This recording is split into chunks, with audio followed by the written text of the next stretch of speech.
Eh bien, merci Carole pour ces mots d'accueil. Donc moi, je suis Franck Renaud, je m'occupe de la revue Place Publique Nantes-Saint-Nazaire. Et c'est avec un grand plaisir que j'anime ces rendez-vous dans le cadre du mois décryptage de Cosmopolis, qui était consacré cette année à ce que l'Internet ou les Internets et le numérique font à la démocratie en bien et en mal. Alors ce soir, on va parler avec Fabienne Greffet des élections présidentielles et du numérique, des campagnes sur le numérique. Fabienne Greffet est politiste, maître de conférences à l'Université de Lorraine, qui est à Nancy, et est rattachée à l'IAE, l'Institut d'administration des entreprises de l'Université de Lorraine, qui est l'école de commerce publique de l'université. Et vous êtes aussi chercheur, je dis bien le E, ou chercheuse. Alors c'est chercheur sur votre CV qui est en ligne. Chercheur à IRENE, qui est le laboratoire Institut de recherche sur l'évolution de la nation et de l'État. Et puis vous êtes également chercheur associé à un groupe de recherche en communication politique de l'Université de Laval au Québec, où vous avez passé une année, je crois, en recherche. Prenez. J'aurais dû passer une année en 2020, mais ça ne s'est pas fait pour des raisons évidentes. Bon. Mais j'y vais assez souvent, par contre. Et vous êtes donc vos thèmes de recherche sur les usages politiques de l'Internet, les partis politiques et les élections, donc en plein dans le sujet de ce soir. Alors, vous avez préparé des diapositives de présentation qui vont émailler l'échange. On va faire toute une partie où vous allez parler, moi je vous relancerai, et puis une partie où il y aura les questions de la salle. Alors, quand on parle juste, peut-être point de départ, quand on évoque les campagnes présidentielles et le numérique, on tourne le regard ici vers l'ouest, on traverse l'Atlantique, et on regarde vers les États-Unis, et en particulier les deux campagnes victorieuses de Barack Obama. À vous. Oui, en effet. Donc, c'est vrai que la tradition en fait, d'importer des techniques américaines est très ancienne dans la vie politique française. Elle n'a pas du tout commencé avec l'Internet. Déjà, dans les années 1960, la campagne de Jean Le Canuet en 1965 était largement inspirée de techniques de marketing politique que son équipe avait importées.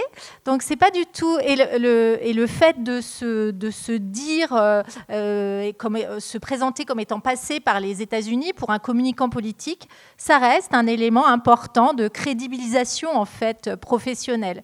Donc, effectivement, le numérique ne fait pas exception en matière d'histoire et de fascination pour les États-Unis.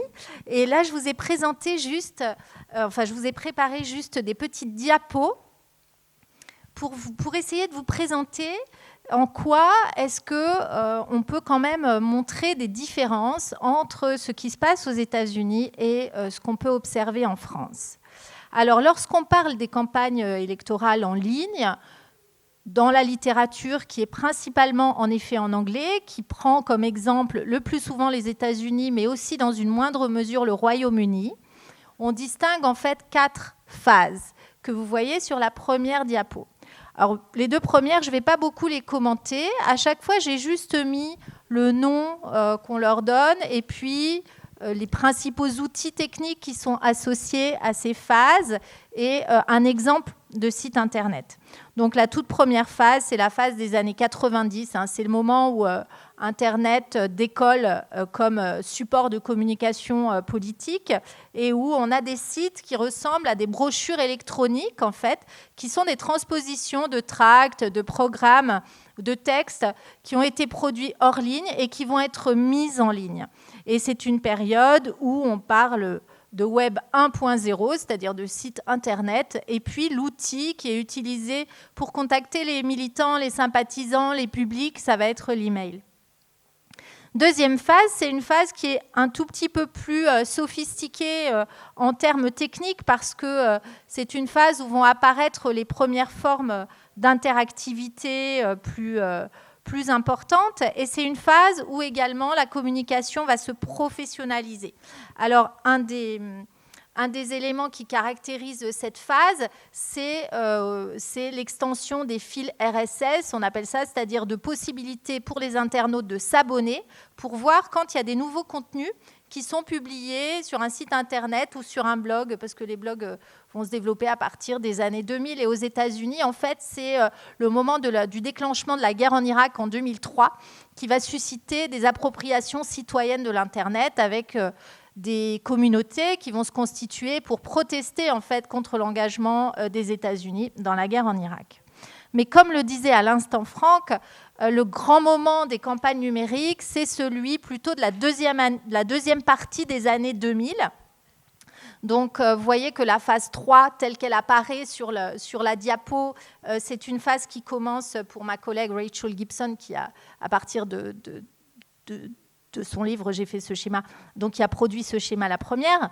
La phase 4, donc, elle commence en 2004. Pourquoi est-ce qu'elle parle de 2004 ? Parce que 2004 est un moment important dans l'histoire des campagnes en ligne où un candidat à l'investiture démocrate qui s'appelle Howard Dean, qui est gouverneur du Vermont, va pour la première fois constituer une équipe qui va se charger de rassembler ses partisans. Donc au départ, ces partisans discutent de façon informelle sur des forums de discussion.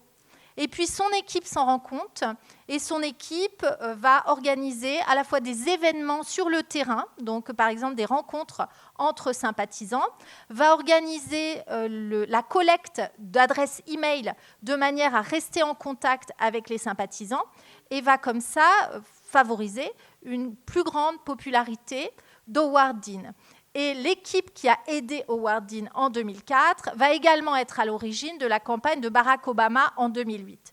Donc très souvent, quand on parle des campagnes en ligne, on donne comme premier repère chronologique la première campagne de Barack Obama en 2008, mais en réalité, la campagne de Barack Obama de 2008 est aussi en quelque sorte un point d'aboutissement d'innovation qui avait été pensé au sein du Parti démocrate depuis au moins depuis 2003 à peu près, et qui avait notamment été mise en œuvre autour d'Howard Dean.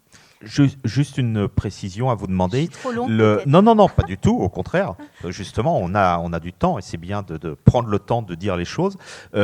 Obama avait également expérimenté les méthodes là, qui vont lorsqu'il a conquis Chicago, dans l'Illinois. Oui, alors, quand il a conquis Chicago, en fait, Obama, il avait utilisé surtout beaucoup son expérience d'animateur social, et donc il était expérimenté dans une méthode qui s'appelle le community organizing, et c'est vrai qu'il a utilisé cette mise en réseau en fait des militants, des sympathisants, qu'il avait en effet appris sur le terrain. Mais ça se passe plutôt sur le terrain. Mais par ailleurs, en 2008, ce qu'a fait son équipe, autour d'un de ses conseillers qui s'appelle David Plouffe, dont la contribution est souvent citée. Et si vous lisez la biographie de Barack Obama qui est parue l'année dernière, qui s'appelle Terre promise, il détaille de manière relativement sophistiquée la façon dont David Plouffe a mené sa campagne. En fait, la grande idée, c'était de créer une plateforme unique, où les sympathisants qui étaient rencontrés dans des réunions de quartier, dans des meetings, qui pouvaient aussi spontanément aller sur cette plateforme sur Internet. Donc ces sympathisants déposaient leurs données et on leur proposait de faire des choses pour la campagne en ligne, de faire toutes sortes de choses. Mais la première chose qu'on leur proposait, c'était de donner des fonds pour la campagne de Barack Obama. Et puis, on leur proposait aussi de soutenir la campagne de Barack Obama d'autres façons, par exemple en allant faire du porte-à-porte auprès de personnes moins convaincues dans leur quartier, ou par exemple en organisant des événements autour de la candidature de Barack Obama. Et ça a très, très bien fonctionné. Et en particulier, par exemple, une des choses que raconte Obama dans Terre promise, c'est qu'il savait qu'il était challenger par rapport à Hillary Clinton, qui était la grande favorite. Il savait qu'il avait beaucoup moins de grands donateurs et l'argent aux États-Unis pour les campagnes en ligne, c'est le nerf de la guerre. Et donc, ils ont imaginé une stratégie qui permettrait de collecter des plus petits dons auprès d'un plus grand nombre de personnes. Et ça a fonctionné très très bien, à tel point que, grâce à ça, puisque c'est possible d'acheter de la publicité politique à la télévision aux États-Unis, son équipe a disposé d'un budget publicitaire qui était finalement supérieur à celui d'Hillary Clinton.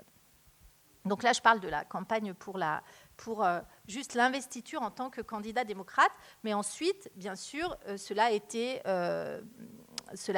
maintenu pour la campagne présidentielle elle-même.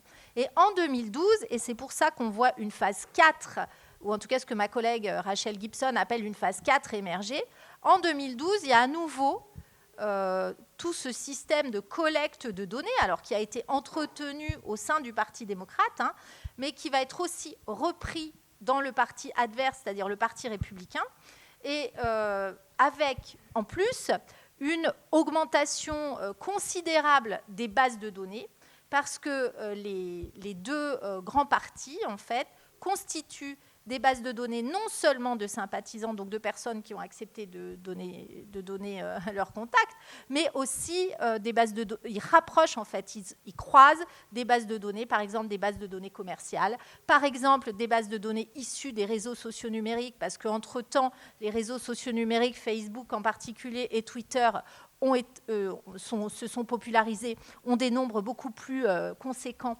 d'utilisateurs. Et donc, à ce moment-là, à partir de 2012, la communication ciblée va devenir extrêmement importante, puisque dans les bases de données américaines, on sait tout de l'électeur. On sait bien sûr où il habite, on sait quelle est son appartenance raciale, parce que c'est un élément très important, on sait pour qui il ou elle vote, on sait quels sont ses centres d'intérêt. On peut donc lui envoyer, on sait éventuellement même à quel magasin il va aller, puisque tout ça se recoupe. On sait avec qui il est ami. Et donc tout ça permet de micro-cibler la communication, donc d'envoyer le message qui est censé vous convaincre de voter pour tel ou tel candidat à partir de vos centres d'intérêt. Il n'y a pas à l'instar de la CNIL en France, il n'y a pas de CNIL, il n'y a pas d'équivalent aux États-Unis. Non, il n'y a pas d'équivalent aux États-Unis. Ce qui explique tout ce ciblage. Voilà, ce qui explique tout ce ciblage. Et c'est aussi une des différences importantes d'avec l'Europe et notamment d'avec la France, parce que même avant le fameux RGPD, nous avions déjà une législation qui était très stricte en matière de données personnelles. Donc, effectivement, aux États-Unis, il n'y a pas ça. L'usage des données, il est renvoyé en fait à la régulation par les entreprises elles-mêmes de ce qu'elles font. Donc, elles ont tout à fait la capacité de vendre les données. Et par ailleurs, c'est pas mal vu. Je dirais qu'en France, il y a une sorte de point de vue moral sur l'usage des données personnelles qu'on n'a pas du tout aux États-Unis. Aux États-Unis, ça semble pas critiquable en soi de recevoir des messages du parti pour lequel on s'est inscrit, parce que sur les listes électorales, on déclare de quel parti on est proche, et par ailleurs, quand on s'inscrit, et par ailleurs, ça ne semble pas non plus bizarre de recevoir plein de mails d'un candidat aux élections, alors qu'en France, il y a certains candidats s'y sont essayés dans les années 2000, et ça a fait plutôt un flop, parce que les électeurs, en général, ne sont pas très sensibles à ce type de communication très personnalisée. Juste un petit truc que je voudrais rajouter, c'est que les Français de l'étranger, actuellement, déposent leurs adresses e-mail pour qu'on puisse communiquer avec eux. Donc, ce sont les seuls qui, en France, reçoivent systématiquement de la propagande électorale sur leur adresse mail. Mais ce n'est pas du tout le cas pour l'ensemble des personnes qui habitent sur le territoire français. Alors, à partir des États-Unis, on sait que de nombreux hommes et femmes politiques ont été intéressés par ce qui s'est joué là lors de ces campagnes présidentielles et de ces pré-campagnes de désignation d'un candidat démocrate ou républicain. Quel transfert va s'opérer et retraverser l'Atlantique pour venir jusque chez nous en France ou en Europe ? Alors, certaines choses ont été transférées, je vais vous les présenter un petit peu plus tard, mais c'est vrai que les principaux transferts, enfin, ce que je voudrais vous dire, c'est d'abord que les expériences de campagne numérique en France, elles ne sont pas seulement des sortes d'imitations du mimétisme par rapport aux États-Unis. Il y a bien d'autres pratiques qu'on peut discerner d'un point de vue historique. Alors, il y en a une que j'aime bien raconter, c'est que en France, vous savez, tout n'a pas commencé avec Internet. En France, tout a commencé. Et le Minitel, ça nous parle par ici. Avec le fameux Minitel, voilà, que nous avions, mais les plus jeunes d'entre vous ne le savent pas. Mais dans nos foyers, jusqu'aux années 90 à peu près, on avait ce petit terminal-là qui nous permettait notamment de chercher un numéro de téléphone. Qui a été inventé un peu plus au nord, vers Lannion, dans les Côtes-d'Armor. Exact, donc qui a été inventé effectivement en Bretagne. Et donc on utilisait ce petit terminal pour plein de choses, parce qu'il n'y avait pas que des usages, je dirais, annuaires du Minitel. Alors la grande histoire du Minitel, c'est quand même la messagerie rose, qui était quand même un usage majeur du Minitel. Qui ont enrichi des gens qui possèdent des gros groupes de médias aujourd'hui. Oui, exactement. Et des groupes aussi qui vendent de l'hébergement Internet et du mobile.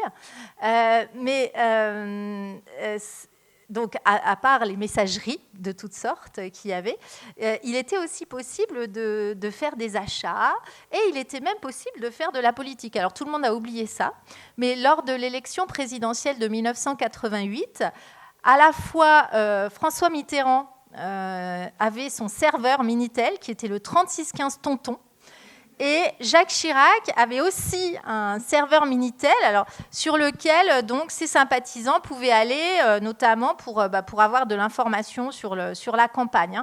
Donc il y a une proto-histoire en fait des campagnes numériques en France qui reste à faire parce qu'il y a très peu de personnes qui travaillent pour l'instant là-dessus en recherche.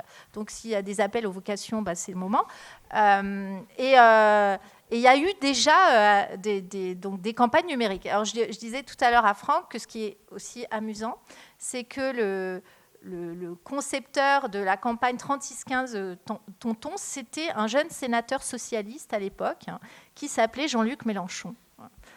Et donc, plus tard, il a eu tout un destin et il a une sensibilité plus importante sans doute que d'autres candidats à l'élection présidentielle aux nouveaux médias, mais qui lui vient de toute une histoire bâtie dès les années 80. Donc tout n'a pas commencé avec Internet. Ensuite, en France, on peut dire que des éléments ont été plus importants dans la sensibilisation des acteurs politiques aux questions numériques, et c'est en particulier la campagne sur le référendum sur le traité constitutionnel européen de 2005 et la campagne présidentielle de 2007. Pourquoi la campagne sur le traité constitutionnel européen de 2005 ? Parce que c'est le premier exemple qu'on ait où les médias traditionnels étaient en majorité, je pense que ça a été montré quand même de façon relativement claire, en faveur du oui au référendum, mais le non au référendum, c'est largement organisé sur Internet. Et certains d'entre vous ont peut-être entendu parler au moment de la crise des Gilets jaunes d'Étienne Chouard, qui a notamment beaucoup réfléchi à la question du référendum d'initiative citoyenne. Alors, Étienne Chouard est quelqu'un qui s'est fait connaître au moment de la campagne sur le traité constitutionnel européen de 2005, puisqu'il avait bâti tout un argumentaire en faveur du non, et qu'il avait également constitué toute une communauté autour de lui, qui était également en pointe dans l'argumentation, dans la production de débats autour du traité constitutionnel européen. Donc ça a été un moment important, peut-être parce que ça a eu des effets sur le résultat du référendum lui-même. Ça, on pourra en discuter parce que c'est très compliqué à mesurer. Mais ça a surtout eu des effets parce que tout un ensemble d'acteurs politiques se sont rendus compte que Internet, c'était important. Qu'il y avait à peu près la moitié de la population qui était. À cette époque-là, c'était à peu près ça. Aujourd'hui, on est à plus de 90%. mais donc qu'il se passait quelque chose. Et alors, un autre élément assez important de cette période a été la campagne de Ségolène Royal, donc qui s'intitulait « Désir d'avenir » en 2007. Peut-être que certains d'entre vous s'en souviennent. Certains étaient trop petits, mais d'autres étaient peut-être déjà. La campagne de Ségolène Royal, même si Ségolène Royal n'a pas gagné l'élection présidentielle, a été importante parce qu'elle a été la première quand même à proposer une plateforme contributrice, c'est-à-dire où les internautes étaient appelés à donner leur avis pour essayer de co-construire, en fait, c'était une démarche qui était issue de la démocratie participative, donc pour essayer de co-construire son programme. Alors, en fait, ça n'a pas tellement marché parce que la plupart des propositions du programme final de Ségolène Royal étaient issues du programme du Parti socialiste qui l'avait soutenu. Il y a eu quand même quelques propositions issues des synthèses qui ont été opérées à partir du site Désir d'avenir ou qui ont été opérées à partir des réunions publiques qu'elle animait. Donc c'est une campagne participative au sens de la contribution des internautes. Mais alors par contre, à partir de 2008, ce qui change, parce que le modèle de Barack Obama devient ce qu'on peut appeler un prototype, c'est un collègue américain qui a employé ce mot, mais c'est exactement ça, c'est une campagne qui devient prototype, elle s'exporte dans le monde entier, et elle s'exporte notamment en France, où on ne demande plus à l'internaute de contribuer par ses idées, par ses prises de position, mais on demande à l'internaute d'être actif, de faire quelque chose pour le candidat ou la candidate. Et cette observation de la campagne Obama s'opère notamment par un think tank qui est bien connu, proche du PS, qui s'appelle Terra Nova, qui produit un rapport en 2008 important à la fois l'idée des primaires, donc il va avoir un certain succès, plus maintenant, mais on a oublié qu'en 2011, les primaires étaient présentées comme l'alpha et l'oméga de la sélection des candidats à l'élection présidentielle. On vous renvoie aux travaux de notre collègue Rémi Lefebvre et Éric Trey également, qui ont bien analysé ça. Et donc, à partir de cet exemple Obama, en fait, les principaux partis politiques français, PS et UMP à l'époque, vont essayer d'animer des communautés en ligne. Ça s'appelait la COPOL pour le PS et puis les créateurs de possibles pour l'UMP. Ça n'a pas tellement fonctionné parce que sur ces communautés en ligne, ce n'était pas du tout l'effet d'entraînement qu'il y avait eu dans la campagne Obama. On trouvait en fait essentiellement des militants PS et encore une frange des militants PS ou des militants UMP, puisqu'il y avait encore une partie des militants qui n'étaient pas internautes à ce moment-là. Et puis, j'en termine. Donc, c'est une différence assez importante, mais malgré tout, les partis, depuis lors, et les candidats ont beaucoup plus investi à la fois les plateformes et puis les réseaux sociaux. À tel point que, 2016-2017, c'est une campagne présidentielle qui est complètement bizarre en France. Mais malgré tout, ce qui est intéressant, c'est qu'on voit émerger des organisations politiques qu'on peut appeler des partis plateformes ou des partis mouvements.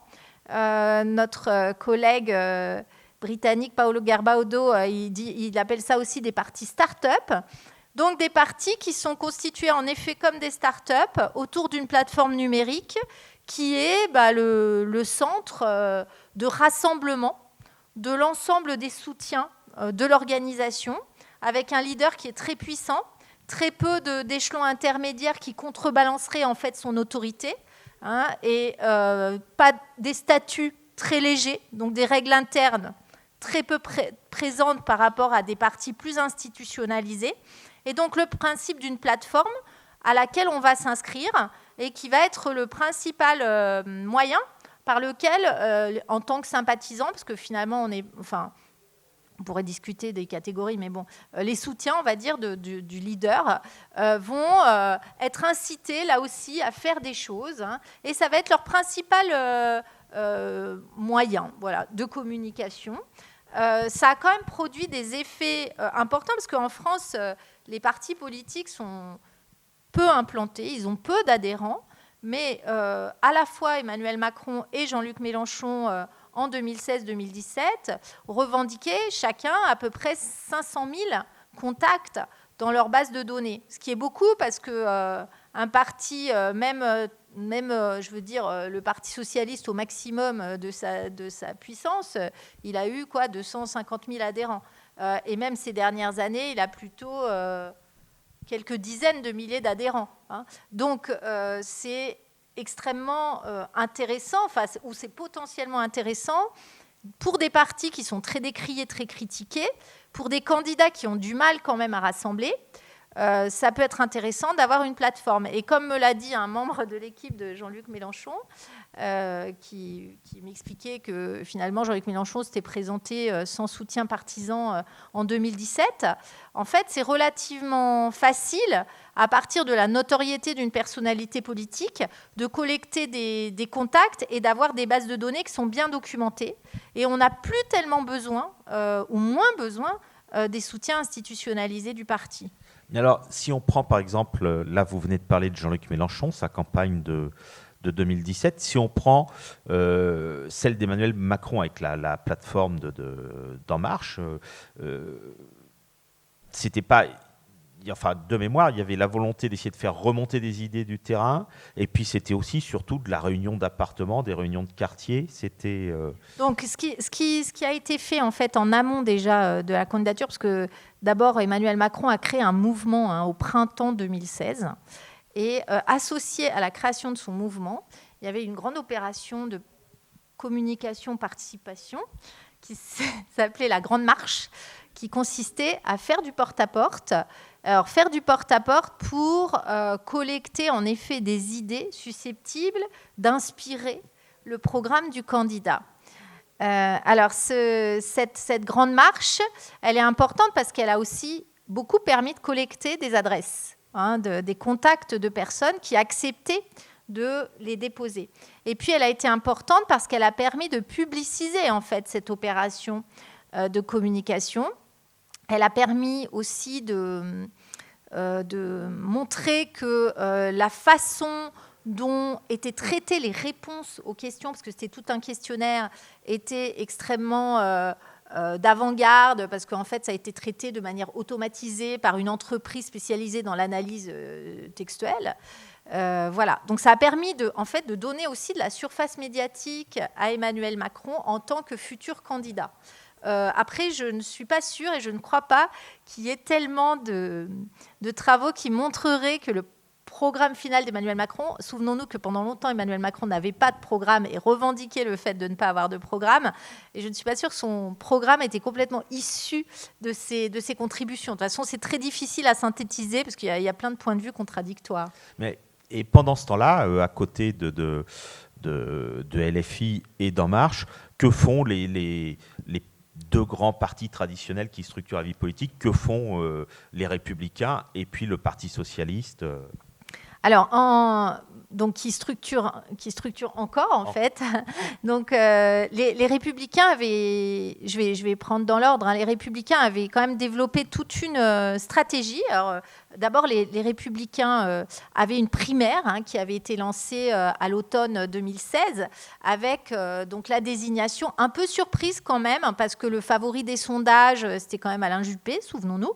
La désignation assez surprise de François Fillon en tant que candidat.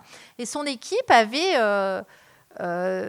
développé pas mal d'initiatives numériques, parce que donc une des choses qui peut être faite dans le cadre du porte-à-porte, qui a été faite aussi par l'équipe de Nicolas Sarkozy, qui a été candidat à la primaire, c'était en fait d'avoir des données, non pas des données personnelles comme ce que je vous ai indiqué concernant les États-Unis, où là on peut avoir le nom de la personne, donc des données individuelles. On peut avoir par contre en France des données qui sont les données de l'INSEE et qui sont structurées par quartier, même par bloc d'immeubles, où on a un certain nombre de caractéristiques. Et donc, on peut cibler le porte-à-porte. On peut aussi avoir, par bureau de vote, la façon dont les votes se structurent lors des élections précédentes. Donc, tout ça, ça permet quand même de cibler, non pas numériquement, non pas de la communication qu'on recevrait sur les réseaux sociaux ou par email, mais d'aller démarcher, effectivement, par exemple, des quartiers où on sait qu'il y a plus d'abstention, ou bien des quartiers où on sait qu'il y a moins d'abstention, parce que c'est peut-être ceux-là qui sont le plus susceptibles de se remobiliser. Ou bien des quartiers où on sait qu'il y a plus de sympathisants, par exemple, de son camp. Et donc ça, l'équipe de François Fillon l'avait, comme celle de Nicolas Sarkozy, l'avait développé.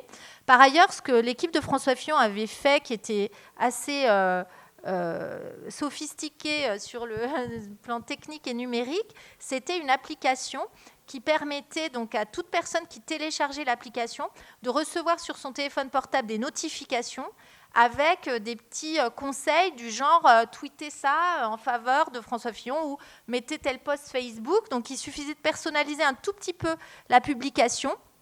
Et de cette façon, en fait, les soutiens de François Fillon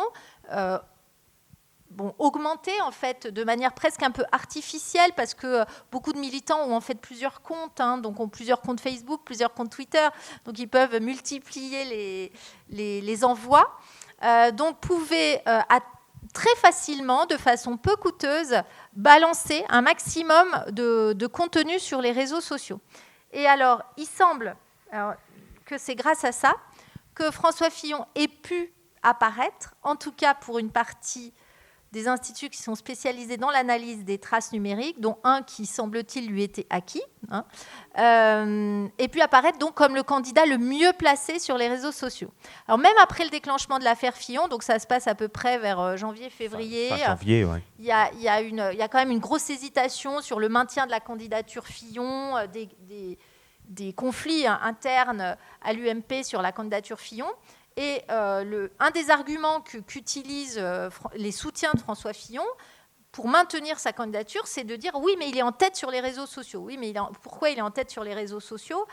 Entre autres parce qu'il a une équipe qui est bien organisée et qui fait en sorte qu'il y a un maximum de contenu publié en sa faveur. Alors ça, c'est une des grosses difficultés en fait quand on cherche à comprendre les conversations sur les réseaux sociaux ou même les affiliations, c'est qu'on ne sait jamais exactement combien de personnes sont derrière les comptes qui animent, entre guillemets, la campagne présidentielle. Et moi, il y a un soutien, même un membre de l'équipe d'Emmanuel Macron qui m'avait dit qu'à son avis, il suffisait qu'il y ait à peu près 200 ou 300 personnes très déterminées et qu'elles pouvaient influencer de façon relativement simple, en fait, la manière dont se déroulent les débats sur Twitter. Par exemple, produire des top tweets, et c'est quelque chose qu'on voit souvent. Et en fait, ce que recherchent les équipes, c'est effectivement d'avoir des thèmes qu'elles vont pouvoir faire monter sur Twitter, parce que ce que savent ces équipes, c'est que les journalistes sont tous sur Twitter et que donc ils sont scrutés sur Twitter.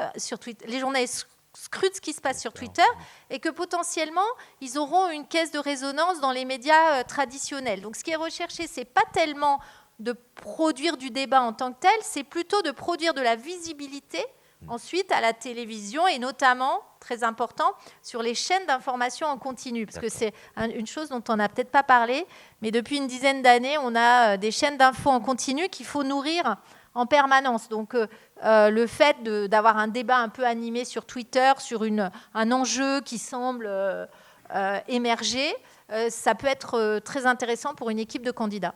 Mais est-ce que tout cet activisme numérique, en particulier sur les réseaux sociaux, on peut mesurer s'il se transforme en voix dans les urnes ? Ah, voilà une question. Ça, c'est la question piège une question à une politiste. Très difficile, ouais. Non, on ne peut pas. Je préfère être honnête et franche sur ce point. Non, on ne peut pas. Ce que montre toute l'histoire des campagnes électorales depuis les années 1940, c'est qu'il n'y a pas d'effet, contrairement à ce qu'on peut penser. Donc, spontanément, on a tendance à penser que ce qui se passe sur les réseaux, c'est de l'ordre de la propagande, c'est-à-dire c'est des choses qui vont nous influencer directement. Or, ce que montrent les sciences sociales, c'est pas du tout ça. C'est que si éventuellement il y a un effet des contenus qui circulent, c'est un effet indirect, c'est-à-dire c'est parce que vous faites confiance à quelqu'un qui éventuellement est très politisé, qui va vous parler de tel contenu qui a été diffusé par tel candidat, que peut-être, si vous êtes indécis, parce qu'il faut que vous soyez indécis, vous allez peut-être basculer en faveur de tel ou tel candidat. Mais ça ne joue pas de façon massive. Par contre, il n'y a pas besoin que ça joue de façon massive. Il suffit que ça joue sur quelques centaines de milliers de personnes pour faire basculer une élection.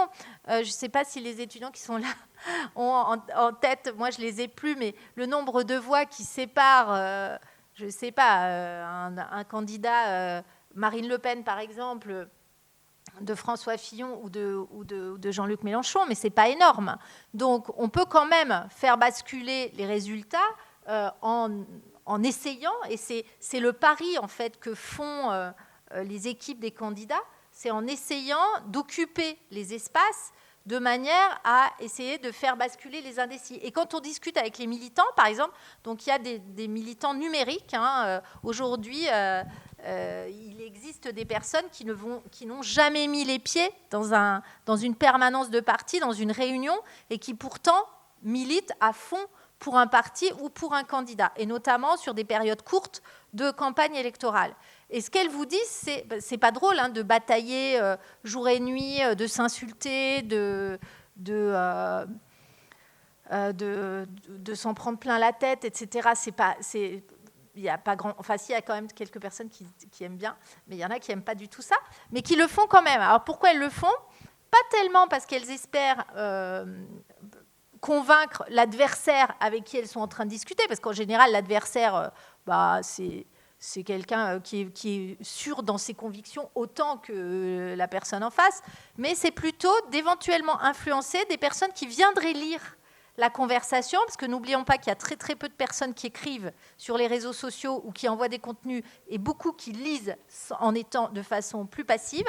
Et donc leur espoir, c'est que des personnes plus indécises viennent éventuellement prendre connaissance de leur conversation, de leur débat.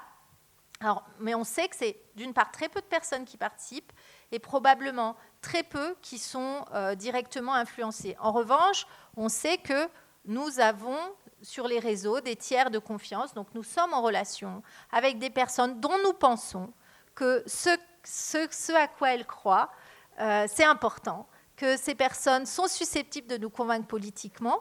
Et c'est ça ce sur quoi jouent les réseaux sociaux, c'est la confiance en fait que vous faites à vos contacts. Et juste, ils ne sont pas sur votre présentation, mais à l'extrême droite, le Rassemblement national, comment joue-t-il sur les réseaux sociaux et au niveau numérique? Alors voilà, pourquoi ils ne sont pas sur ma présentation? Pas faute de les avoir contactés, mais c'est juste que autant en 2012... l'équipe avec laquelle je travaillais avait pu relativement facilement avoir accès en fait au Front National à l'époque, mais en 2017 ça n'a pas du tout été possible, c'est-à-dire que l'organisation était complètement fermée à l'idée d'interview, d'entretien, donc je ne les ai pas rencontrés en fait. Alors, est-ce qu'ils sont présents? Donc oui, en fait, de façon historique, l'extrême droite en France c'est organisé sur Internet, donc depuis très très longtemps. D'ailleurs, le premier site Internet créé en France, en 1994, c'est le site du Front National. Et au fil du temps, en fait, il s'est structuré, parfois on l'a appelé la fachosphère, parfois on l'appelle l'alt-right, en utilisant un terme qui est importé en fait, des milieux trumpistes aux États-Unis. Donc oui, les soutiens de Marine Le Pen sont bien organisés. Alors pareil, on ne sait pas exactement combien de personnes ça concerne. Ce qui caractérise par contre cette communauté, et ça a été montré par David Chavalarias qui avait travaillé avec le Politoscope en 2017, donc un projet de recherche qui analysait les tweets, les traces numériques, les affiliations, les interactions. Et il a montré que en fait, cette communauté, c'est une communauté déjà qui est bien plus séparée des autres, donc elle n'interagit pas avec les autres. Les interactions qui se produisent, c'est essentiellement entre les comptes. Et puis, il a montré aussi que cette communauté est plus vulnérable aux fausses nouvelles, en fait. De même d'ailleurs que la communauté Fillon en 2017, il avait montré. Et il estimait que c'était probablement parce que Marine Le Pen, en tant que candidate, et dans une moindre mesure aussi François Fillon, avait reçu le soutien de comptes situés à l'étranger, alors soit de comptes trumpistes en fait, qui s'étaient rangés derrière elle, ou de comptes russes puisque les relations de Marine Le Pen avec la Russie étaient plutôt à cette époque bonnes. Avec des prêts financiers pour les campagnes, je crois. Voilà, c'est ça. Mais bon, elle a dit que c'était parce qu'elle n'avait pas trouvé l'équivalent en France. Et donc, finalement, ces communautés donc, étaient plus peut-être repliées sur elles-mêmes, mais en même temps, ces communautés diffusaient davantage de, on va dire, de fausses nouvelles, même si cette catégorie, bon, là aussi, on pourrait en discuter. Mais voilà. Donc, en tout cas, l'extrême droite est très bien implantée sur les réseaux, d'une manière générale. Alors là, vous voulez continuer votre présentation ? Allez-y, vous avez préparé... je ne me souviens plus de la suite, mais...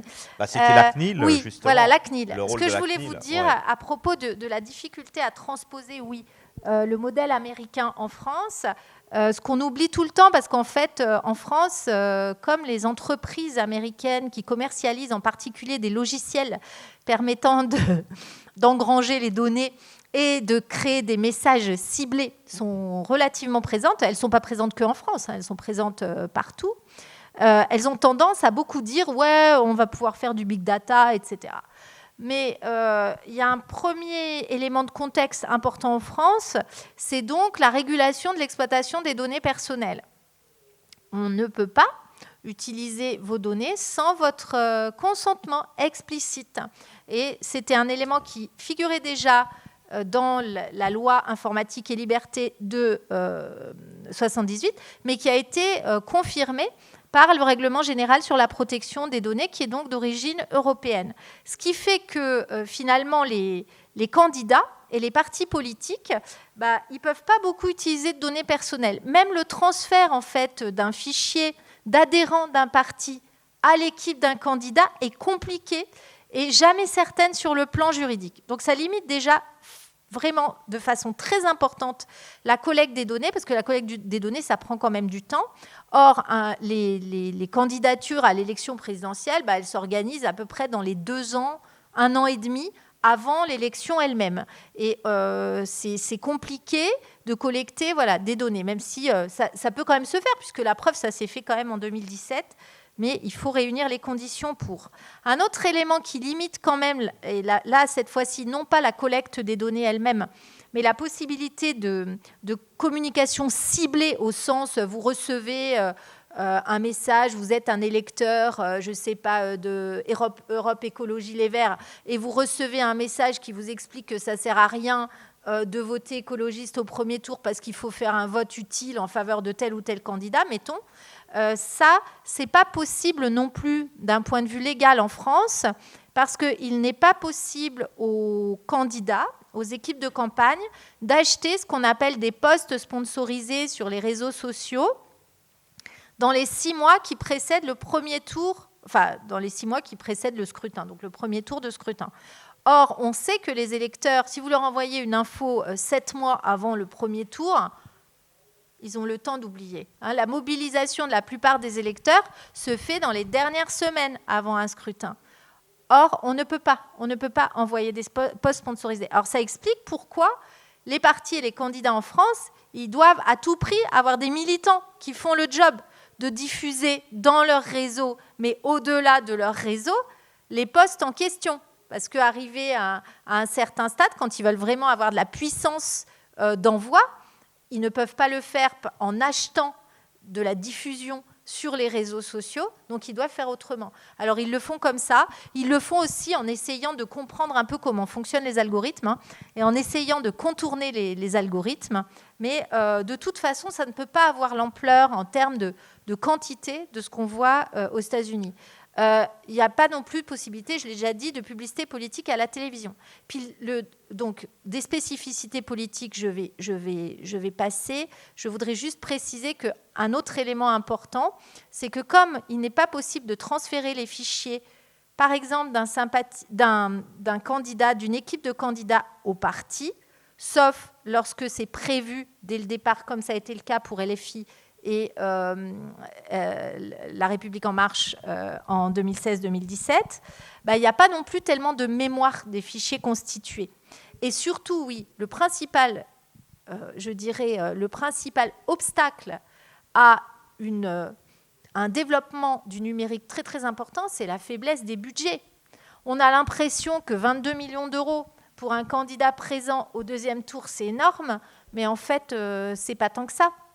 Pensons que dans l'affaire Big Malion, on estime que Nicolas Sarkozy aurait dépensé à peu près en 2012 quelque chose de l'ordre de 45 millions d'euros pour sa campagne. Un meeting, simplement, c'est au bas mot 500 000 euros. Donc, quand on veut faire déjà 20 meetings, on a dépensé la moitié du budget. Alors, ça fait que les budgets de campagne... Alors, j'ai mis là les données qui sont... mais je pourrais les commenter un petit peu, qui sont issus de la Commission nationale des comptes de campagne, donc pour les principaux candidats depuis le début des années 2000. Et vous voyez que ce qui est déclaré dans la rubrique numérique, c'est très, très faible. Et donc, il y a vraiment une difficulté, je veux dire, matérielle à faire d'énormes développements. Mais il faut quand même préciser une chose, c'est que ces comptes de campagne ne reflètent pas la totalité des coûts des campagnes numériques. Parce que l'essentiel des coûts des campagnes numériques, ce ne sont pas les serveurs et ce ne sont pas les sites Internet, c'est essentiellement de la main-d'œuvre. Donc c'est essentiellement payer des prestataires ou payer des personnes salariées ou animer des équipes de bénévoles pour leur faire là encore, diffuser... des contenus, répondre à des emails en masse, recontacter les personnes, parce que une des choses qu'essayent de faire les équipes de candidats, c'est de collecter des dons. Donc, ils essayent de recontacter les gens qui ont déjà donné une fois, parce que si on a déjà donné une fois, on est plus enclin à donner une deuxième et une troisième et ainsi de suite. Donc, il y a tout un travail d'animation des communautés qui doit être fait et qui demande beaucoup d'énergie et beaucoup de temps. Et donc, comme un candidat a quand même des ressources limitées pour sa campagne, il y a des arbitrages qui vont être faits.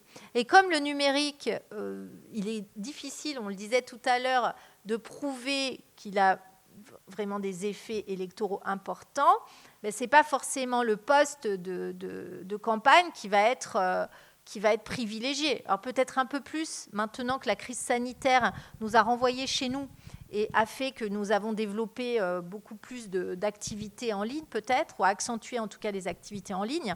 Mais jusqu'alors, le gros poste de dépense quand même, c'était sur ces dernières campagnes présidentielles, c'était essentiellement les meetings.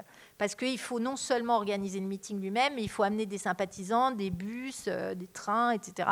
Donc c'est des coûts très, très, très importants. L'organisation d'événements d'une manière générale, ce qu'on appelle la mobilisation sur le terrain, c'est la majeure partie quand même des coûts.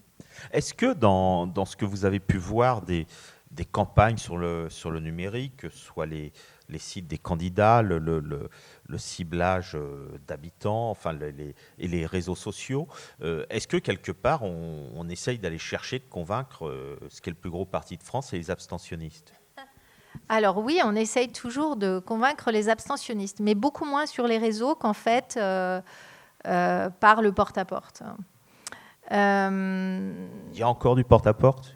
Je ne sais pas s'il va y en avoir là sur cette campagne. Il y en a eu quand même sur les 2 campagnes précédentes. Il y a eu toute une redécouverte. Donc, à la suite justement de la campagne Obama de 2008, il y a eu en France une redécouverte du porte-à-porte autour des campagnes présidentielles de 2012. Donc, il y avait eu toute une opération de l'équipe Hollande. Et puis, même encore en 2016, je le disais, autour de l'équipe Macron.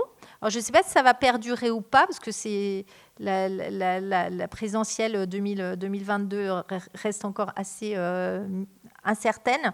Mais convaincre les abstentionnistes, ça reste, je pense, un objectif. La difficulté sur les réseaux sociaux, peut-être que certains d'entre vous ont écouté Olivier Hertscheid il y a 15 jours. Semaines, ouais. C'est qu'en fait, sur les réseaux sociaux, nous sommes exposés au contenu que notre réseau, donc nos amis, valorisent de toutes sortes de façons, soit en le partageant, soit en l'aimant, etc., soit en le reprenant, le diffusant. Or, on sait, mais ça c'était déjà le cas avant les réseaux sociaux, que dans notre réseau relationnel, on a essentiellement des personnes qui pensent comme nous. Oui, c'est un cercle de confort. Voilà. parce qu'on a tendance, on aime bien en fait, en général, on aime bien tous parler politique avec des gens qui pensent comme nous, hein. Alors particulièrement en matière politique. Alors ça, c'est de ce fait, non, c'était pas ce que je voulais dire. Oui, convaincre les abstentionnistes, du coup, il faut déjà pouvoir les attraper, les abstentionnistes en question. Ils sont localisés. On sait par exemple ici à Nantes, comme j'imagine un peu partout en France, c'est les quartiers populaires. Oui, mais alors du coup, c'est pas forcément par les réseaux sociaux qu'on va les attraper, c'est plus par le contact interpersonnel. Donc on revient à la discussion sur éventuellement soit le porte-à-porte ou le community organizing, mais des formes de repolitisation des milieux populaires qui passent pas forcément par les réseaux sociaux numériques. Mais il y a quand même un exemple majeur, mais c'est un mouvement social, c'est les Gilets jaunes. Mais les Gilets jaunes, c'est un mouvement qui, justement, je dirais, ne se situe pas dans le cadre... Moi, je travaille essentiellement dans le cadre électoral, donc dans un cadre qui est hyper institutionnalisé. Or, en effet, les milieux populaires aujourd'hui sont largement... éloignés de la politique institutionnalisée. Et la politique numérique, c'est un peu une exagération des inégalités de participation électorale qu'on connaît bien par ailleurs. C'est-à-dire que sur les réseaux, vous allez trouver des gens qui sont très diplômés, qui sont très politisés, qui votent très régulièrement, qui aiment bien parler politique. Et ça, c'est très inégalement distribué dans la population. Et donc, ces personnes, elles vont certes être très politisées, mais elles ne vont pas forcément être en mesure de repolitiser un entourage qui, pour l'essentiel, leur ressemble. Je dis ça un peu rapidement, mais c'est l'idée. Peut-être un aspect plus sombre aussi du monde numérique et de l'Internet. On a vu en 2017, à quelques jours de l'élection, un piratage d'En Marche qui fait qu'il y a eu ce qu'on a appelé les Macron Leaks. Est-ce que c'est d'une part le genre de choses qui peut se répéter, et est-ce qu'il y a eu un effet mesurable là encore? Est-ce que elles ont généré un vote contre Macron ou pour Macron? Alors, il n'y a pas vraiment d'effet mesurable des révélations liées au Macron Leaks, puisque de toute façon, finalement, Macron, est en tête à l'issue du premier tour, puis l'emporte. En revanche, je pense que ça va vraiment renforcer l'idée, mais déjà, les équipes de campagne, pour certaines, étaient très, très à cheval là-dessus, qu'il est très important que les données des équipes de campagne soient sécurisées. Donc, les échanges de mails, etc., puissent être protégés. Je pense que ça va être un élément important. Ensuite, effectivement, il y a depuis la campagne Trump, en fait, aux États-Unis, la première, en 2016, mais ça s'est accentué tout le long du mandat Trump et pour sa deuxième campagne également, hein, puis comme l'a montré l'entrée de ses partisans dans le Capitole. Il y a quand même aussi une tendance au développement de nouvelles... au développement, oui, ou renforcement de formes de communication qui visent à disqualifier en fait l'adversaire politique. Donc, ce qu'on peut appeler, il y a un numéro coordonné par Pierre Lefébure là, d'une revue de l'Université de Lorraine de communication, question de communication, ça s'appelle, qui est sorti sur ce thème. Donc, un renforcement quand même de la négativité politique. Donc, l'idée que on ne va pas juste discuter bien gentiment sur les réseaux, mais on va fortement attaquer l'adversaire, que de toute façon, les rumeurs, on peut les faire circuler, parce qu'en fait, dans les réseaux de partisans, c'est très facile de faire circuler une rumeur. Par ailleurs, ces rumeurs peuvent être appuyées sur des montages, et c'est de plus en plus le cas parce que depuis une dizaine d'années, il y a un usage très massif de la vidéo. Donc par des montages qui sont, disons, fallacieux, qui sont malhonnêtes, qui peuvent être complètement ce qu'on appelle les deepfakes. Ouais, voilà, décontextualisés. Il y a eu aussi, par exemple, dans la campagne Trump, une image de Joe Biden que vous avez peut-être vue dans la presse où Biden était artificiellement vieilli, donc qui permettait de le présenter comme trop vieux. En fait, trop vieux pour le poste de président des États-Unis. Donc, tout ça, en fait, a tendance, disons, à s'accentuer ces dernières années. Et donc, on peut s'attendre, en tout cas, certaines des personnes que j'ai rencontrées là, ces dernières années, en 2018, en 2019, et qui avaient travaillé dans les entourages des candidats à la présidentielle française, me disaient qu'ils craignaient une prochaine campagne présidentielle cracra, un peu sombre, un peu difficile, un peu disqualifiante, pleine assez violente en fait sur le plan du numérique. C'est un transfert sur le numérique puisque la Ve République a été quand même assez violente.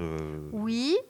Mais quand même, il y a un membre de l'équipe d'Emmanuel Macron qui m'a dit « Heureusement que Twitter, ce n'est pas la France, parce que sinon, on serait à feu et à sang. Quoi. On serait tous morts. » Voilà.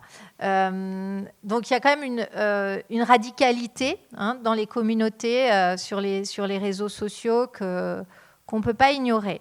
Et une autre chose que je voudrais dire, c'est que donc là, moi, je parle à partir de travaux que je fais, c'est-à-dire je rencontre des militants, je rencontre des personnes qui travaillent dans les équipes de campagne des candidats. Mais bien sûr, je travaille essentiellement sur leur discours. Donc, elles me disent un peu ce qu'elles veulent. Et une des choses que je sais, parce que quand même à certains moments, les acteurs parfois se lâchent, les personnes à qui je parle se lâchent un peu, c'est qu'à côté des activités nobles du numérique qui consistent par exemple à rendre compte des meilleures citations du discours du candidat ou des meilleurs passages du débat télévisé ou à rendre compte de l'opération de porte-à-porte, des 5 millions de portes frappées, un petit peu fake apparemment dans le cas de l'élection de François Hollande en 2012. Eh bien, donc à côté de toutes ces opérations officielles qui sont bien mises en scène pour les médias, il y a aussi des opérations plus informelles, justement, d'usage de rumeurs ou juste disons, de dévoilements qui peuvent tout à fait être mis au service d'un candidat, mais que l'équipe de campagne ne va pas officiellement reconnaître. Alors, un exemple que je peux vous donner, toujours relatif à 2017 et qui avait eu beaucoup d'écho à l'époque, c'est la création donc, par des proches de François Fillon d'une chaîne YouTube qui s'appelle, je pense qu'elle existe toujours, qui s'appelait en tout cas Ridicule TV, qui avait notamment révélé que des passages d'un discours de Marine Le Pen avaient été recopiés d'un autre discours, alors je ne sais plus de quel autre discours, par contre je ne peux plus vous dire, et ils avaient eu quelque chose comme 5 millions de vues, plus beaucoup de retombées médiatiques. Mais sur le moment, ils ont pas dit que c'était eux qui avaient fait ces révélations. Ils l'ont reconnu plus tard parce qu'ils étaient quand même assez contents d'avoir fait ce coup politique. Donc, il y a encore tout un univers, toute une partie immergée de l'iceberg là, autour des pratiques informelles des équipes de campagne, qui ont toujours existé, même avant le numérique. Moi, je me rappelle dans les années 80 déjà des rumeurs assez folles qui circulaient à Grenoble sur le maire sortant Hubert Dubedou, donc c'est pas du tout nouveau, mais qui peuvent être assurés aussi, parce que les équipes de campagne ont des savoir-faire en matière numérique, qui peuvent être assurés soit par les équipes de campagne elles-mêmes, soit par des soutiens qui sont assez proches. Et ça peut notamment consister à aller disons, attaquer une personnalité, par exemple, lui pourrir son compte, sa page personnelle de commentaires, parce qu'il ou elle a déclaré quelque chose qui n'est pas en faveur du candidat. Et on n'en a pas parlé. Quelle politique ont les Verts, les écologistes sur le numérique? Est-ce qu'ils se distinguent par rapport aux autres partis? Historiquement, plutôt dans les années 90, même 2000, ils se distinguaient beaucoup par le fait qu'ils étaient plus participatifs en fait, que d'autres forces politiques et que aussi la sociologie de leur électorat, c'était un électorat qui était plus sensible au numérique. Mais je pense que c'est en train de se retourner. D'une part parce qu'il y a eu une professionnalisation des équipes autour des candidats verts, hein, donc ils sont pas très différentes. Enfin, j'ai pas fait là, tout de suite, j'ai pas d'exemple précis en tête. Juste ce que je pourrais dire, c'est que ils bataillent beaucoup plus parce qu'ils sont plus petits pour gagner de l'attention médiatique.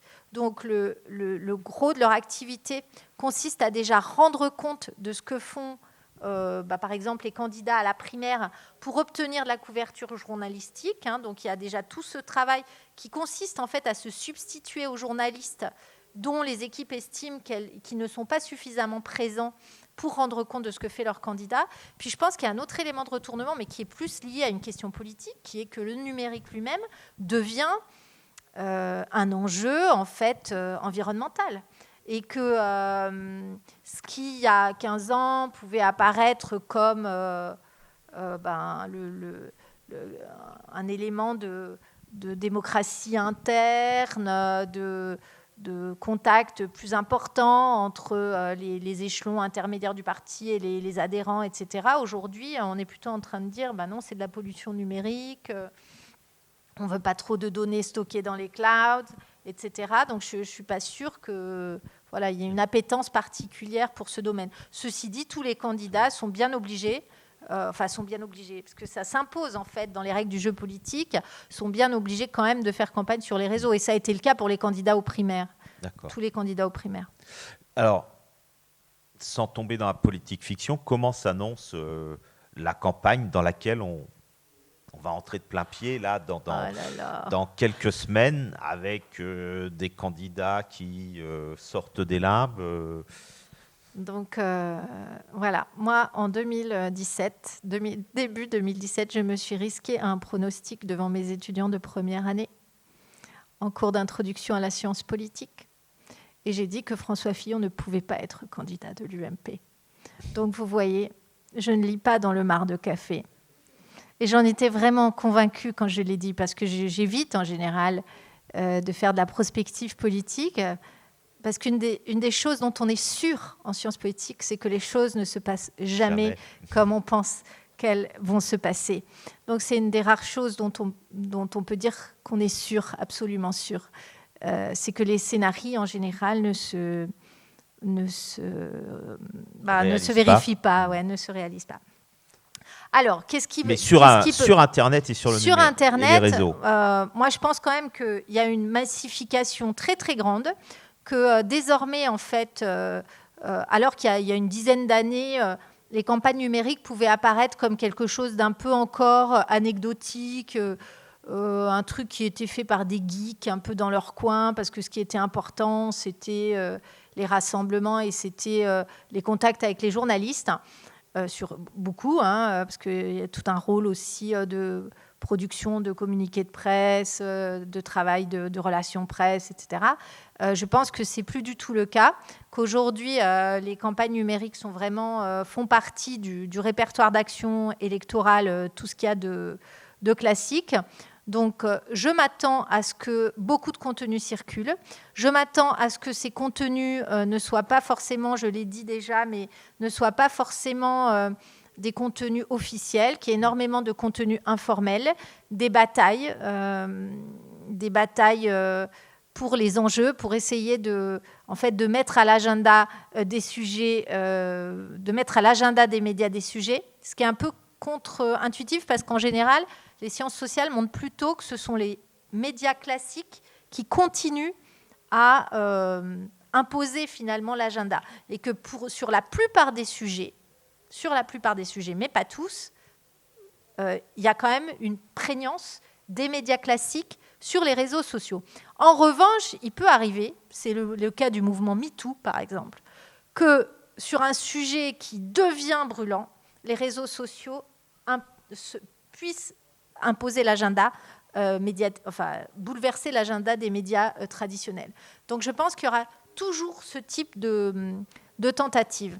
Je pense aussi qu'il y a de nouvelles formes de infodivertissement, ce qu'on a déjà vu en 2016-2017 à travers la participation de youtubeurs à des interviews en fait, d'acteurs politiques. Enfin, plusieurs candidats avaient été interviewés, par exemple, par Hugo Décrypte, chaîne YouTube bien connue.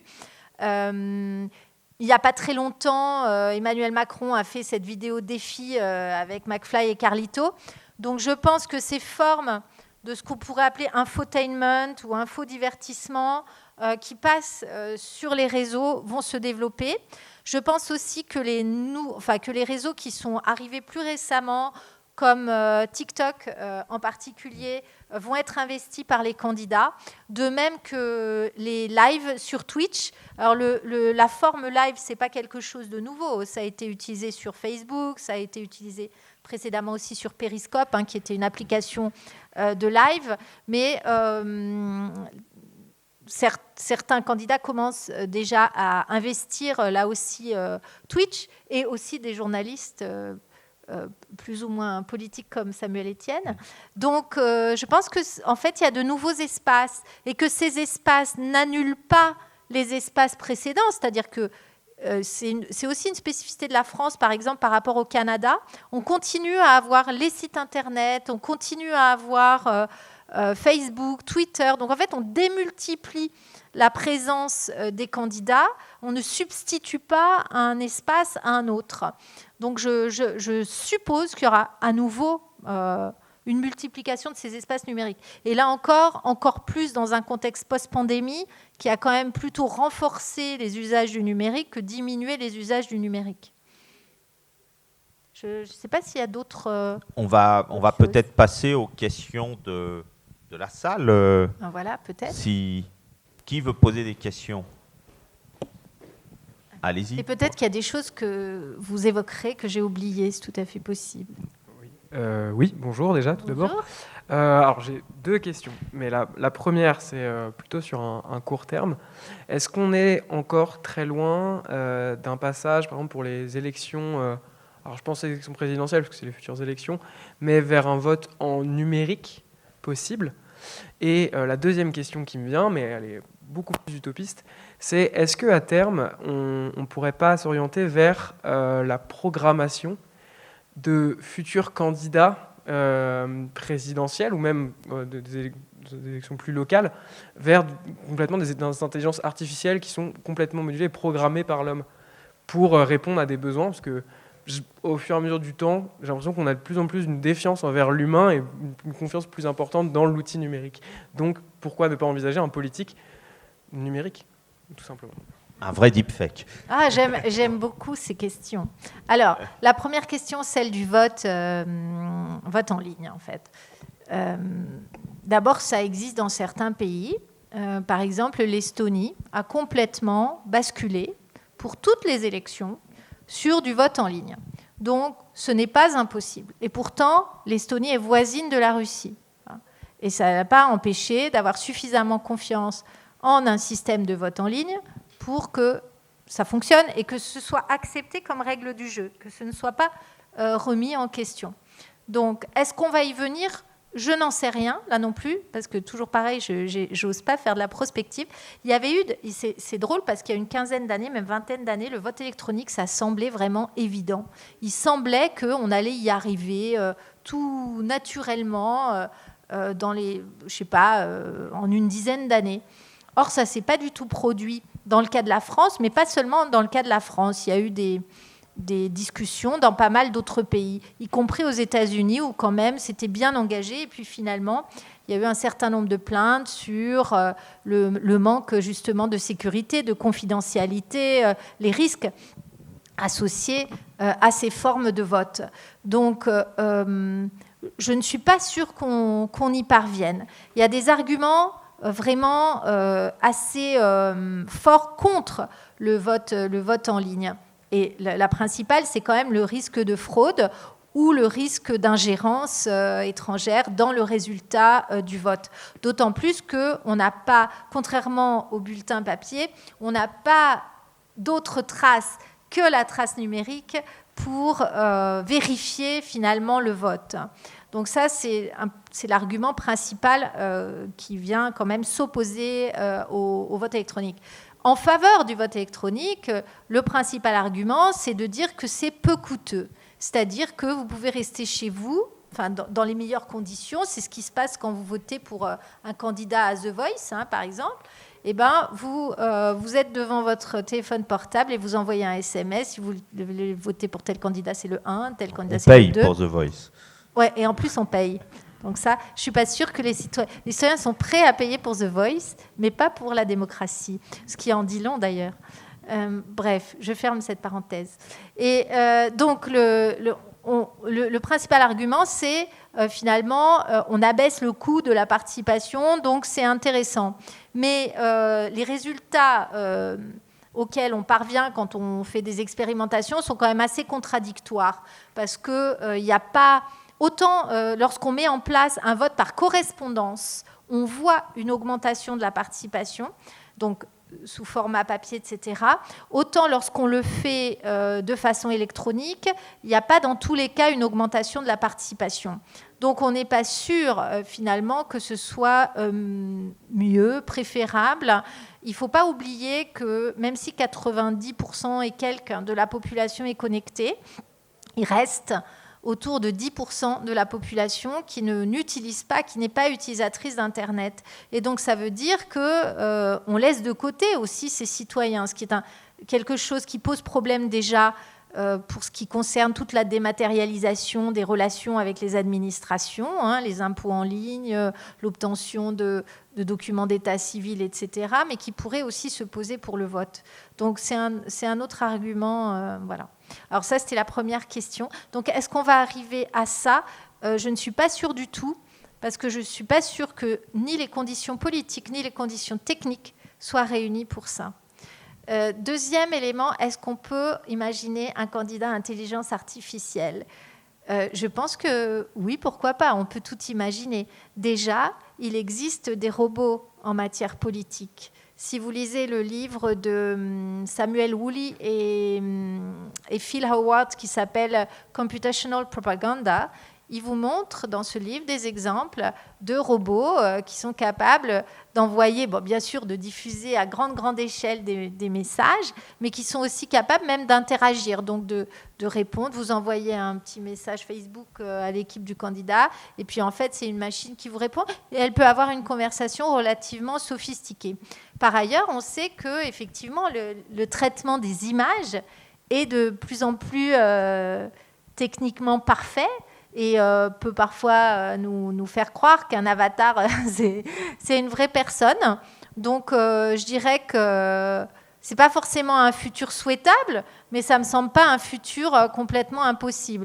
Mais ça renvoie aussi plus profondément à la question du transhumanisme. Est-ce que finalement, nous allons vers des sociétés où l'être humain va en quelque sorte être augmenté par la technique, voire remplacé par la technique, et là, voilà, le débat s'ouvre. Ouais, et puis, Olivier Herschel le rappelait il y a 15 jours, les intelligences artificielles sont éduquées, entre guillemets, avec nos propres biais, ce qui amène à des biais encore plus graves, quoi. Oui, alors c'est vrai que les intelligences artificielles, en fait, reproduisent des inégalités, des discriminations qui sont présentes dans les sociétés. Parce que les informaticiens, ce sont pas non plus des politiques, et donc ils fonctionnent avec leur propre travers, avec leur propre spécificité sociale aussi. Donc, mais en tout cas, ça me semble pas absurde ou impossible à imaginer ce que vous dites pour dans quelques décennies, je ne sais pas. Bon, tout ce que je raconte est enregistré, donc peut-être que quand j'aurai 80 ans, vous pourrez me renvoyer cette vidéo et me dire à quel point je me suis trompée, ou à quel point j'ai eu raison, j'espère. Et sur les deepfakes, je crois, alors on n'est pas dans la politique, mais il y a une émission sur le service public de télé qui est annoncée pour dans quelques semaines ou mois, où des personnes, des stars décédées vont prendre la parole comme si elles répondaient à une interview. C'est Thierry Ardisson, je crois, qui va faire ça. Oui, exact, j'ai vu passer ça. Alors donc, après, la politique n'est pas si loin. On aura peut-être le général de Gaulle qui va être là avec Jean Gabin à discuter. Une autre question ou d'autres questions ? Profitez-en.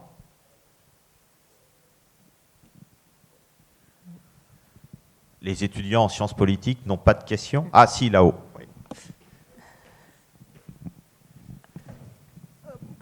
Merci beaucoup. Oui, moi, pour rebondir un peu sur cette question, où justement on disait que l'être humain était faillible, il y avait plusieurs biais. J'ai l'impression qu'avec les réseaux sociaux, on arrive à avoir plusieurs axes. C'est-à-dire qu'on ne s'intéresse plus uniquement à la politique, mais à la vie privée, alors ce qu'il y a pu avoir avec les médias people, mais on s'intéresse à plusieurs facettes des candidats, et du coup, j'ai l'impression qu'on démultiplie les possibilités de se griller en quelque sorte, et je me demande si, du coup, on ne va pas arriver à une élection où c'est celui qui aura grillé le moins de cartouches qui va s'en sortir grandi, quoi. Alors là, je suis complètement d'accord avec vous. C'est-à-dire qu'un des effets de cette appropriation par nous, citoyens, des réseaux sociaux, enfin déjà des smartphones, c'est que les acteurs politiques sont scrutés tout le temps. À la fois, ils sont scrutés. Donc, par exemple, s'ils se trouvent dans une situation un peu gênante, ils vont pouvoir être pris en photo, casse-toi pauvre con, voilà, ou enregistrés en vidéo.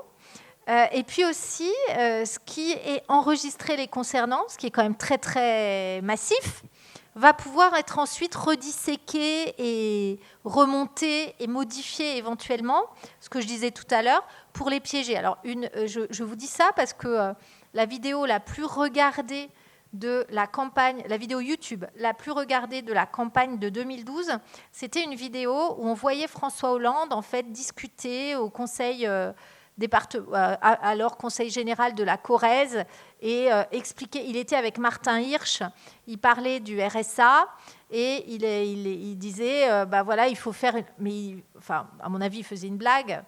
Bon. Il faut faire une lettre expliquant que c'est grâce à vous, président du conseil départemental, que les gens touchent le RSA. Donc, c'est apparu comme très cynique. Et donc, il y avait eu toute une vidéo qui montrait le vrai François Hollande. Et on avait fait une petite expérimentation en 2012 où on montrait cette vidéo à des électeurs sympathisants socialistes et à des électeurs sympathisants UMP. Et les électeurs sympathisants socialistes, eux, ils trouvaient que c'était marrant. Et c'était même, François Hollande, c'est quelqu'un qui fait des blagues, etc. Ils voyaient un second degré.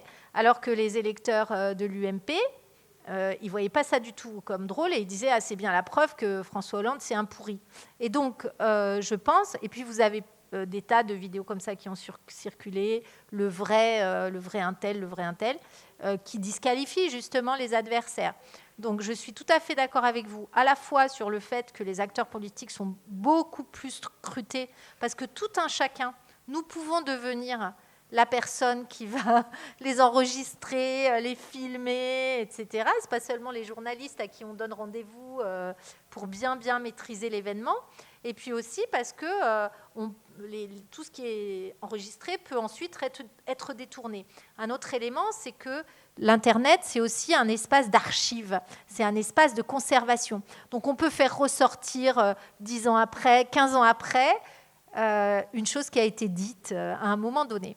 Alors quand même, pour nuancer ce que je dis, donc je vais faire un peu une réponse de Normande, alors que je suis dans les Pays de la Loire.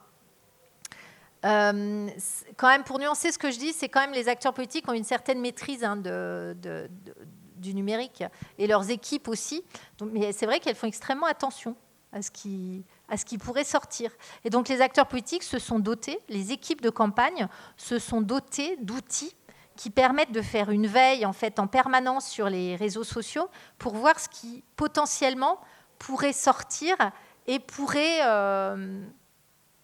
poser problème. C'est justement ce qui n'a pas fonctionné, par exemple, dans le cadre de l'affaire Benalla, qui n'a pas été déminée. Mais en principe, il y a quand même des cellules de veille qui se chargent de ça, qui se chargent de détecter les contenus, les conversations qui pourraient être compliquées à gérer pour les candidats. Une autre question ? Vous n'avez plus de questions ? Peut-être que tout le monde est fatigué. Vous êtes désespéré avant l'échéance de 2022, non ? Tout le monde est prêt à faire sa campagne. Sur les questions de vie privée, en tout cas, un des éléments quand même qui est plus mise en scène sur les réseaux sociaux. Ce n'est pas propre aux réseaux sociaux, hein, parce que les candidats, en tout cas à la présidentielle française, depuis Valéry Giscard d'Estaing, mettent un petit peu en scène leur vie privée, leur vie de famille, etc.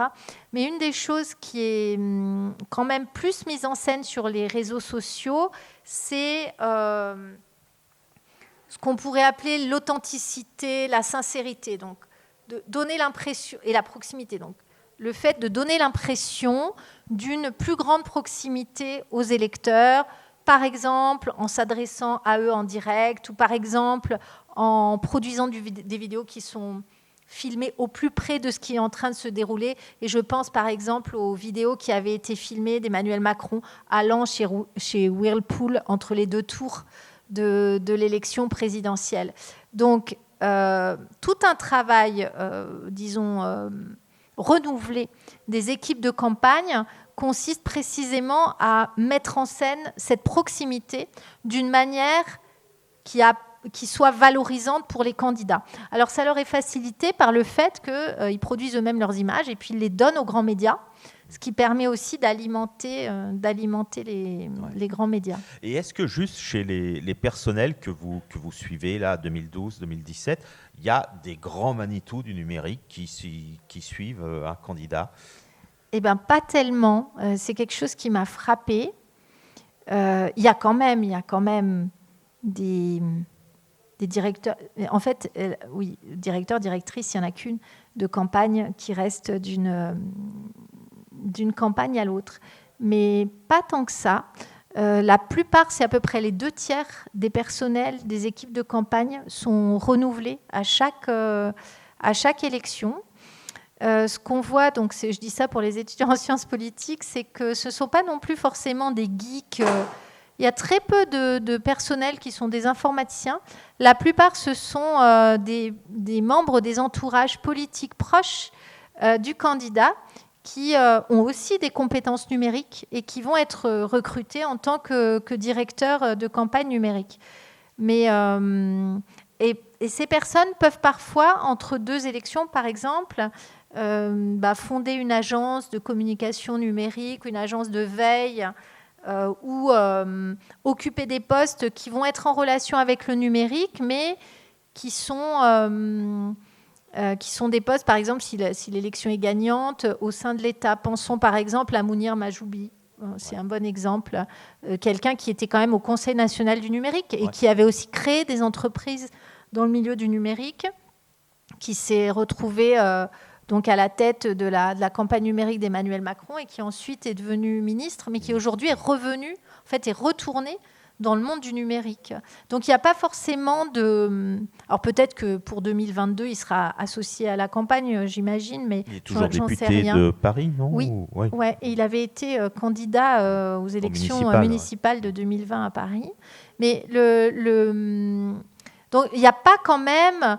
aussi, là, pour des raisons d'étroitesse, un peu aussi du marché, ce qu'on voit aux États-Unis avec des agences qui peuvent enchaîner, en fait, pratiquement en permanence des campagnes, parce qu'il y a 50 États, parce qu'il y a dans chaque État des élections tous les 2 ans, etc. On n'a pas du tout ça en France.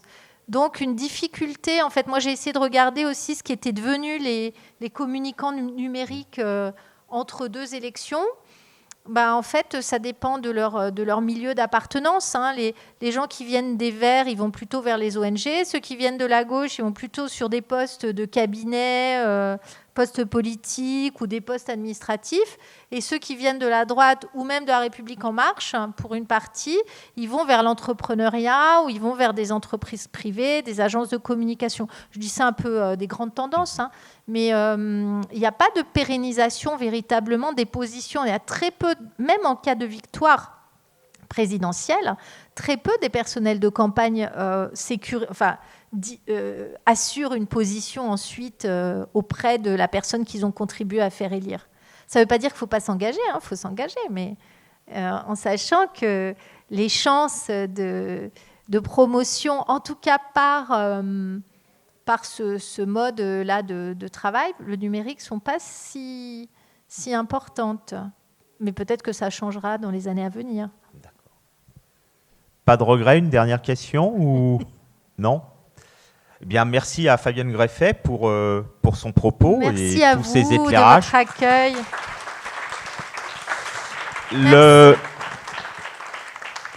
Juste avant de vous relâcher, vous dire que, comme l'a dit Carole Reux, décryptage se poursuit encore jusqu'en fin de semaine. Il y a plusieurs rendez-vous. Vendredi 8 octobre à 18h30 ici à Cosmopolis, il y a Frédéric Joly qui viendra parler sur le thème de la langue confisquée, mais qui viendra parler de la langue en politique. Il y a samedi, il y a une rencontre assez intéressante sur les fake news avec une journaliste j'allais dire du Nouvel Observateur, qui est devenu l'Obs maintenant, avec Doane Bouy, qui est une journaliste qui a fait un roman graphique autour des fake news avec la dessinatrice Leslie Play. Et puis quel autre rendez-vous encore? Pour les étudiants notamment, donc jeudi après-midi à 17h, avec l'Institut pour la concertation et la participation citoyenne, on propose un speed meeting avec plein de représentants de différents métiers, du design, de l'architecture, la sociologie, etc., de la communication. Donc plutôt une rencontre. Il y aura une petite présentation de ce que c'est la participation citoyenne par Ségolène Charles, qui est une architecte et urbaniste, et ensuite des tables avec des professionnels qui seront là pour présenter leur travail et comment ils se mobilisent et peut-être donner des cartes et donner des conseils sur ces nouveaux métiers. Et puis des films, pas mal de films sur la surveillance d'État, etc. Et la convention, le film sur franchement, le documentaire sur la Convention citoyenne sur le climat qu'on reprogramme dimanche est vraiment intéressant. Enfin, je le trouve vraiment passionnant pour voir comment ce sont les participants, les gens qui ont été tirés au sort, qui sont interviewés sur leur participation, la légitimité qu'ils sentent ou qu'ils ne sentent pas. Et c'est vraiment un documentaire intéressant. Puis une partie des sujets qui ont été abordés, on les a abordés de façon très très réduite, puisque nous on a fait une exposition plutôt pédagogique pour les étudiants et les lycéens. Donc à l'étage, on a pas mal de ces questions du vote obligatoire, de ce qui se passe en Europe, de la transformation de la fonction politique. Et voilà, et le rez-de-chaussée, c'est plutôt sur le numérique. Donc je vous invite fortement les uns et les autres à revenir nous voir. Et puis surtout, je remercie infiniment Fabienne Greffet pour son propos très limpide et très intéressant. Merci à vous tous. Et puis Franck Renaud, parce que c'était un dialogue vraiment intéressant. Je vous souhaite une bonne soirée. Merci et bonne soirée.